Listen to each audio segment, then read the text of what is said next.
اگر زمین ہوتی آسمان نہ ہوتا تو بارش کہاں سے برستی؟ تو اللہ نے ہر چیز میں جوڑا بنایا ہے. صرف دنیا ہو اور آخرت نہ ہو تو مظلوموں کو انصاف کہاں ملے؟ جنہوں نے اپنے آپ کو نیکیوں میں تھکایا ہے ان کو بدلہ کہاں ملے؟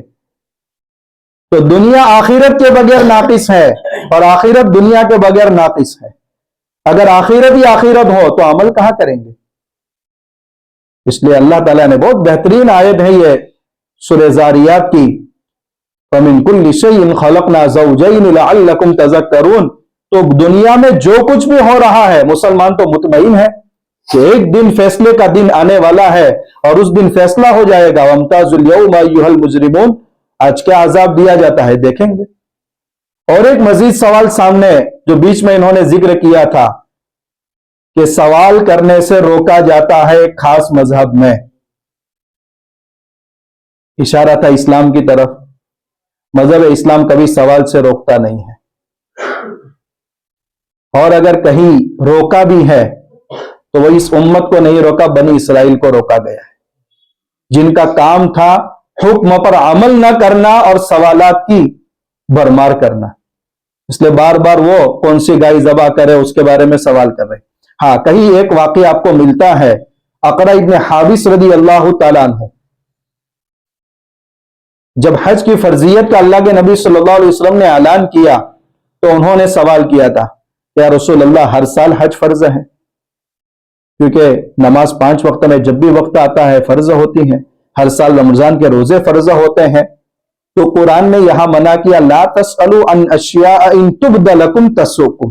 یا قرآن نے سوال سے اس لیے روکا کہ تم کو مشقت میں نہ پڑے، مشقت سے بچانا تھا. تو قرآن نے اگر کسی جگہ روکا ہے تو دوسری قوموں کو روکا ہے اور ان کا دین منسوخ ہو گیا، جن کا کام ہی یہ تھا کہ صرف سوالات کرے، حکموں پر عمل نہ کرے. اور جہاں اسلام نے کہیں روکا ہے ان کو مشقت سے بچانے کے لیے روکا ہے، ورنہ اسلام کبھی سوال سے روکتا نہیں ہے. اسلام کے پاس سارے سوالات کے جوابات ہیں جو ڈیبیٹ میں آپ کو مل گئے، لیکن اہل اسلام نے جو سوالات الحاد پر کھڑے کیے، الحاد کے پاس کوئی جواب نہیں ہے. یہ چند باتیں تھی ڈیبیٹ کے متعلق. امید ہے انشاءاللہ وہ ساری باتیں آپ کو سمجھ میں آ گئی ہوں گی، لیکن جن آنکھوں نے اس ڈیبیٹ کو نہیں دیکھا ضرور دیکھے، بار بار دیکھے، اور اللہ سے دعا بھی کرے، 2 رکعت صلاۃ الشکر بھی پڑھے.